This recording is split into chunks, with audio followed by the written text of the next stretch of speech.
नमस्कार. IBL लोकमतच्या the greatest Indian या खास मोहिमेत तुमचं स्वागत. महात्मा गांधींनंतरचा सर्वश्रेष्ठ भारतीय निवडण्यासाठी ही मोहीम आहे आणि तुम्हाला माहिती आहे की तुम्हालाही यात सहभागी व्हायचं आहे. आजपर्यंत आपण राजकारणाची चर्चा केली, समाजकारणाची चर्चा केली, सिनेमाच्या दुनियेची चर्चा केली. आज आपण चर्चा करणार आहोत क्रीडा, कला आणि साहित्य क्षेत्रात प्रभावी कामगिरी करणाऱ्यांची.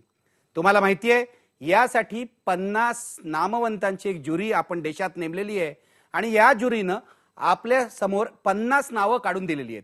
या 50 नावातली 10 नावं आपल्याला सुरुवातीला निवडायची आहेत आणि 10 मधून 15 ऑगस्टला एक ग्रेटेस्ट इंडियन, सर्वश्रेष्ठ भारतीय निवडला जाणार आहे. सुरुवातीला जाणून घेऊया आमच्या या मोहिमेबद्दल. महात्मा गांधींच्या नंतर दी ग्रेटेस्ट इंडियन सुरू झाले आहे. 120 कोटी भारतीयांवर ज्यांचा प्रभाव पडला आहे अशा ग्रेटेस्ट इंडियनचा शोध घेण्याचे काम. आणि हा गौरव प्रदान करण्यासाठी आम्ही तोला मोलाचे एक परीक्षक मंडळ देखील नेमले आहे. राजकारण, व्यवसाय, प्रसार माध्यमे, कला आणि मनोरंजन क्षेत्रातील अत्यंत प्रभावशाली व्यक्ती. महात्मा गांधीनंतर दी ग्रेटेस्ट इंडियन कोण? निसंशयपणे जवाहरलाल नेहरू. एक नाव निवडणं हे काहीसं अन्यायकारक आहे. शास्त्रज्ञ किंवा मग आध्यात्मिक गुरु, बाबा आमटे, मदर टेरेसा, ज्यांनी विलक्षण बदल घडवून आणला आहे असे लोक. ग्रेटेस्ट इंडियन होण्यासाठी आवश्यक आहे समाजात व्यापक प्रमाणावर सकारात्मक बदल करून तो जतन करण्याची क्षमता असणारा DNA. पराकोटीची सचोटी, माझ्या मते ह्याला कोणताही पर्याय नाही. लोकांच्या जगण्यात तुम्ही कोणता बदल घडवून आणता? हा चांगला उपक्रम आहे. मला वाटतं फारच संयुक्तिक आहे. फारच रंजक कल्पना आहे. ज्याने प्रत्यक्ष कार्य केलंय त्यांच्यावर लक्ष केंद्रित करणं महत्वाचं आहे. कोण ठरू शकतं पात्र ज्यांच्यात परिवर्तन घडवण्याची क्षमता आहे? ग्रेट इंडियन्सच्या आठवणीने मन भरून येतं. तुमच्या जोडीने निवडतील ग्रेटेस्ट इंडियन.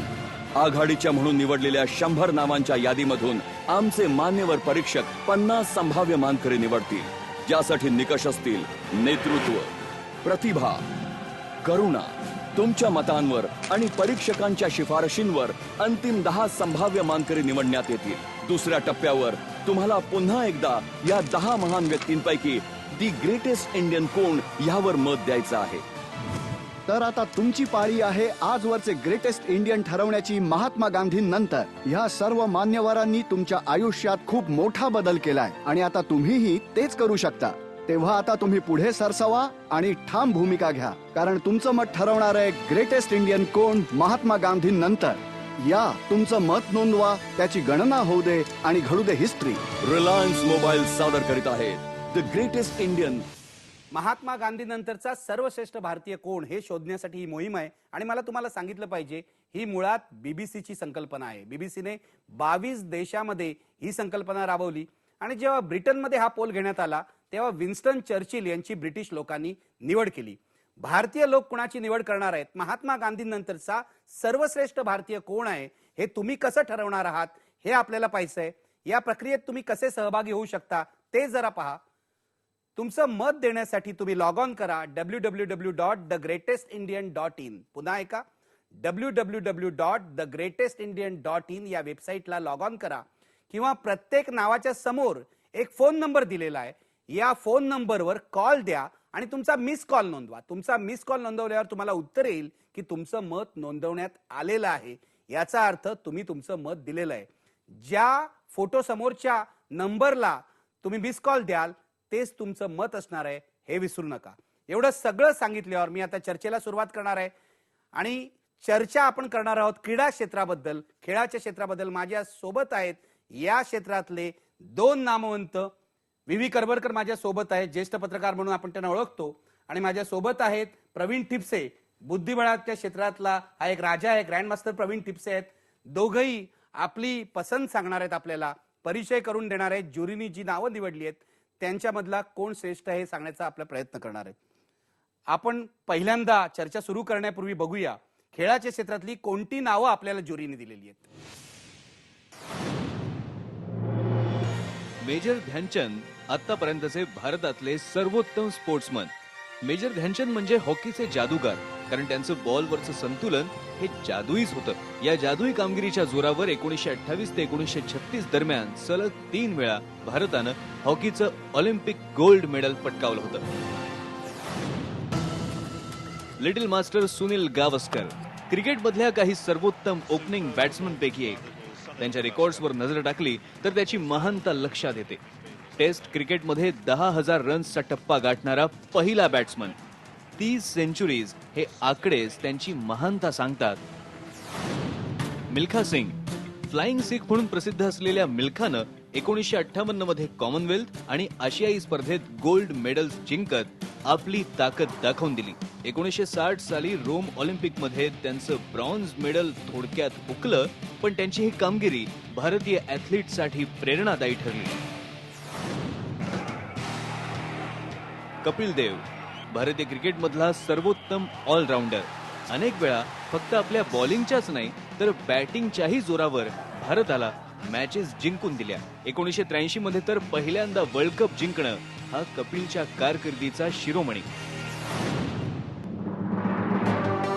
64 घरांचा राजा विश्वनाथन आनंद. भारताचा पहिला ग्रँड मास्टर. 5 वेळा विश्वविजेता. 2007 पासून आनंदनं आपलं विश्वविजेतेपद कायम ठेवलंय. वयाच्या अवघ्या 18व्या वर्षी विश्वनाथन आनंदचा पद्मश्री अवॉर्डनं सन्मान करण्यात आला. Master blaster Sachin Tendulkar. 2 दशकांपासून भारतीयांच्या गळ्यातलं ताईत. सचिन म्हणजे क्रिकेट आणि क्रिकेट म्हणजेच सचिन असं एक समीकरणच बनलेलं. जगभरातल्या सगळ्याच बॉलर्सचा सचिननं आपल्या तडाखेबाज बॅटिंगनं समाचार घेतलाय. सर्वाधिक रन्स, 100 आंतरराष्ट्रीय सेंचुरीज असे एकाहून एक रेकॉर्ड्स त्याच्या नावावर आहेत. योगाचार्य BKS अय्यंगार. तत्वज्ञ, शास्त्रज्ञ आणि योगगुरू. भारतीय योग कला त्यांनी जगभरात नेली. अय्यंगार आजही योगा शिकवतात आणि त्यांच्याकडे योगा शिकण्यासाठी हॉलिवूड स्टार्स सुद्धा येतात. आपण चर्चा करू सुरू करतोय. आपण बघितलं काळाप्रमाणे द्यायचं तर ध्यानचंद, मिल्खा सिंग, सुनील गावस्कर, कपिल देव, सचिन तेंडुलकर, विश्वनाथन आनंद आणि अय्यंगार असे हे सगळे लोक आहेत. करमरकर, तुम्हाला आधी क्रिकेटची चर्चा करायची आहे की आधी इतर चर्चा करायची? काही म्हणजे क्रिकेट सर्वात लोकप्रिय खेळ हवं असलं तर क्रिकेटपासून सुरुवात करूया आपण. गावस्कर, कपिल देव आणि सचिन तेंडुलकर, काय सांगाल तुम्ही? मला निखिल आधीच एक गोष्ट सांगावीशी वाटते की महात्मा गांधींनंतर सर्वोत्तम भारतीय कोण. मला वाटतं आपलं भारतीय क्रीडा क्षेत्र अजून एवढं विकसित झालेलं नाहीये या 60-70 वर्षात की गांधीजींच्या नंतर दुसऱ्या क्रमांकावर एखादा खेळाडू बसेल. म्हणजे हे जेव्हा मी म्हणतो तेव्हा माझ्यासमोर मोहम्मद अली म्हणजे कॅशियस क्ले येतो, पेले आणि मॅराडोना येतात, रॉड लिव्हर जो 2दा ग्रँड स्लॅम केला तो येतो आणि कास्परॉव येतो. कारण कास्परॉव नुसता जगातला सर्वोत्तम ऑल टाइम ग्रेट बुद्धिबळपटू नाही, पुतीनच्या विरुद्ध बंड करून उभा राहणारा, उघडपणे रशियात मॉस्कोत त्याची किंमत देणारा एक झुंजार माणूस म्हणून एवढा मोठा खेळाडू भारताच्या मातीत झालेला नाही. इम्रानचे मी उल्लेख करेन कारण इम्रानने कॅन्सर हॉस्पिटल बांधलं आणि आज एक देशातल्या तरुणांना, आता ते त्याच्या हातनं काही घडेल की नाही माहित नाही, एक पर्यायी नेतृत्व द्यायला तो उभा राहिलेला. तर मला वाटतं आपले कुठलेच खेळाडू मोठे आहेत.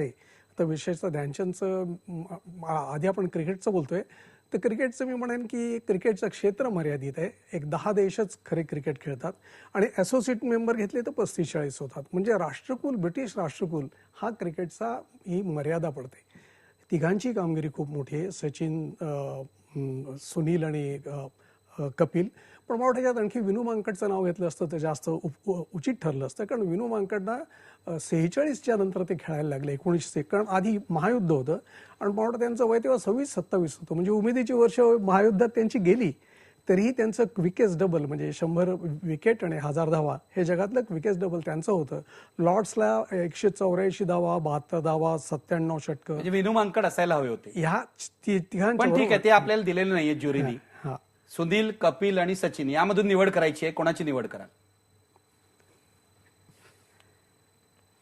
तर हे सांगणं कठीण आहे की या तिघात नेमकं कोण सर्वश्रेष्ठ. कारण मला असं वाटतं की अजून फलंदाज म्हणून पाहिलं तर सचिनपेक्षा सुनीलने जास्ती चांगले गोलंदाज फेस केलेले आहेत आणि तेही सलामीला जाऊन, हेल्मेट न घालता. तो एक मागून छोटंसं हे घालायचं, एक स्कल कॅप, पण ते न करता सुनील खेळलेला आहे. कपिलचं वैशिष्ट्य असं, कपिल गोलंदाजी फलंदाजी दोन्ही होता म्हणून त्याची जर टोटल व्हॅल्यू टीमला पाहिली, एकंदर कॉन्ट्रीब्युशन पाहिली तर सचिन किंवा सुनीलपेक्षा ही जास्त होते.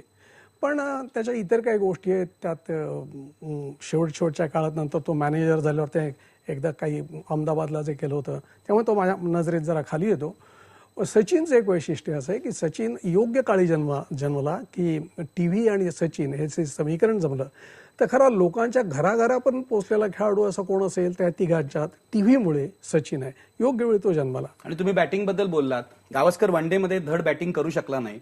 50 षटकामध्ये 36 धावांचा निचांक त्याच्या नावावर आहे, हेही लक्षात घ्या. भयंकर हट्टी होता तो. शेवटी त्याला जमलं, आधी जमलं असतं पण फार हट्टी होता. त्याच्या मनात एक आकस होता, हे कसलं एक क्रिकेट, हे 5 दिवसाचं क्रिकेट, खरं कसलं 50 षटकांचं. सचिन दोन्ही प्रकारचं क्रिकेट खेळू अवश्य शकतो. सचिन. तुम्हाला कोण वाटतं या 3 क्रिकेटर्स मध्ये कोण श्रेष्ठ आहे किंवा पुढे कोण आहे असं आपण म्हणूया? ओव्हरऑल एक आपण कॉम्पिटिशन लेव्हल पण बघितली. ज्याप्रमाणे कर्मकरांनी सांगितलं की सक्सेस किंवा टीव्ही आला त्यानंतर क्रिकेट खेळणाऱ्या किंवा क्रिकेटकडे पाठवणाऱ्या पेरेंट्सची पण एक आपण संख्या बघितली पाहिजे. आणि एक इंटरनल आपण ऑपोजिशन म्हणतो की टॅलेंटेड दुसऱ्या टॅलेंटेड प्लेअर करून तर सुनीललाही मिळाला किंवा कपिललाही. पण सचिनच्या अगेन्स्ट जेवढे कॉम्पिटिटर्स किंवा जेवढे रायव्हल्स तयार होते तो नंबर खूपच जास्ती आहे. कारण क्रिकेटला काही कदाचित सुनील आणि कपिल आणि यांच्या एफर्ट्समुळे असेल परंतु एक क्रिकेटला काहीतरी एक स्टेटस आलेलं होतं आणि त्या परिस्थितीमध्ये मला वाटतं की सचिनची कामगिरी त्यांच्यापेक्षा तुलनात्मक दृष्ट्या सुपिरियर ठरते. सुनील आणि कपिलपेक्षा तो पुढे आहे असं तुम्हाला वाटतं? मी थोडं इतिहासात जातोय. या तिघांच्या तुलनेमध्ये ध्यानचंद जेव्हा भारतामध्ये काहीच खेळ नव्हता किंवा मिल्खा सिंग यांना तुम्ही कसं बघाल? फक्त आधी एक सचिनविषयी एकच उल्लेख करतो की गावस्कर आणि कपिल हे नेतृत्व त्यांना करायचं नाही, हापापलेलं होतं, त्यांना नेतृत्व करायचंच होतं. आणि सचिनवर दोन्ही वेळा अशी वेळ आली की तो नेतृत्वापासून जरा बाजूला वळला. मला वाटतं ही एक त्याच्यात छोटी कमतरता आहे. आता ध्यानचंदचं जर तुम्ही म्हणाल तर ध्यानचंद जेव्हा खेळले तर जसं ह्या मी आता कॉमनवेल्थची मर्यादा म्हणालो तर लॉस एंजेलिसला जे ऑलिम्पिक झालं फक्त 3 संघ होते. म्हणजे एक भारत, एक यजमान, केवळ यजमान म्हणून अमेरिका आणि एक जपानचा संघ. म्हणजे कॉम्पिटिशन नव्हती त्या ऑलिम्पिकमध्ये. आणि त्याही काळात मला वाटतं साधारण 10-12च्या पेक्षा जास्त संघ हॉकीमध्ये येत नव्हते. तेव्हा तिसरी दुनिया स्वतंत्र व्हायची होती आणि 60, 70, 80 देश एवढेच ऑलिम्पिकमध्ये भाग घेत असत. पण तरी ध्यानचंद खूप मोठे. त्यांनी ते बर्लिन ऑलिम्पिक जे गाजवलं आणि हिटलरच्या नाकावर टिचून एका आर्यन त्याची जी आर्यन प्रभुत्वाची जी कल्पना होती ती जशी जेसिओविनने तोडून काढली म्हणजे काळ्या माणसाने तशीच ह्या सावळ्या माणसाने तोडून काढली. हे श्रेय त्यांना दिलं पाहिजे. तुम्ही ध्यानचंदकडे कसं बघताय? कारण आता ही मागणी वाढत चाललेली आहे की ध्यानचंदना सुद्धा भारतरत्न दिलं पाहिजे. एवढी वर्ष भारताला त्यांची आठवण नव्हती पण आता निदान झालेली आहे. बरेचदा असं असतं की खेळाडूंना देखील केवळ सिनियर खेळाडू त्यामुळे आपण त्यांना खूप मान मिळतो. तर कॉम्पिटेटिव्हनेस मला वाटतं की त्या दृष्टीने बघितलं पाहिजे. कारण करमरकरांनी ज्याप्रमाणे सांगितलं की हॉकी हा खेळ त्यावेळी काही थोडे देशच खेळत असत आणि त्यामध्ये भारत आणि पाकिस्तान कंबाईंड होता. त्यावेळी 8 वेळेला मला वाटतं आपल्याला गोल्ड मिळालेला आहे. तर आपण कदाचित सुपिरियर असू परंतु त्यावेळी बाकी खेळांनी कदाचित त्याच्याकडे जास्ती म्हणजे एक सिरियस एफर्ट म्हणून बघितला नसेल. आणि त्या दृष्टीने जेव्हा अविकसित स्टेटमध्ये जेव्हा असतो ती कामगिरी कदाचित एवढी मोठी धरता येणार नाही आपल्याला असं मला वाटतं. म्हणजे तुम्हाला असं वाटतं की ध्यानचंदना जे महत्व दिलं जातं तेवढं योग्य नाहीये तुलनात्मक दृष्ट्या? म्हणजे आजचा दर्जा जर बघितला तर सगळ्या खेळांचा दर्जा खूप विकसित होत चाललेला आहे. अर्थात आपण दुसऱ्या प्रकारे म्हणू शकतो की त्यांना हार्डशिप जास्ती होत्या, त्यांनी स्वतःच्या खर्चाने सगळ्या गोष्टी केल्या, हे सगळे आहेत. परंतु आपण एक क्रीडापटूकडे बघताना माझा एक दृष्टिकोन असा आहे की जो उच्च पदावर गेलेला आहे किंवा ज्यांनी जास्ती वरच्या लेव्हलला गेलेला आहे तर त्या दृष्टीने जर आपण बघितलं तर कदाचित त्यांची म्हणजे परिस्थिती त्या प्रकारची होती की म्हणजे अनुकूल परिस्थिती नसल्यामुळे प्रतिकूल परिस्थिती पण कदाचित ते एवढ्या मोठ्या म्हणजे आजच्या खेळाडूंच्या दर्जाचे नसावेत असं मला नसावेत असं तुम्हाला वाटतं? आपण एक ब्रेक घेऊया आणि ब्रेक नंतर आपले जे उरलेले खेळाडू आहेत त्यांची चर्चा करूया. उदाहरणार्थ मिल्खा सिंग आहेत, सगळ्यात महत्वाचं म्हणजे विश्वनाथन आनंद आहे आणि यामध्ये थोडेसे ऑड वाटणारे पण योगा गुरु BKS अयंगार सुद्धा आहेत. त्यांची चर्चा करूया ब्रेक नंतर. तुम्ही पाहता आहात द ग्रेटेस्ट इंडियन ही आपली शोध मोहीम.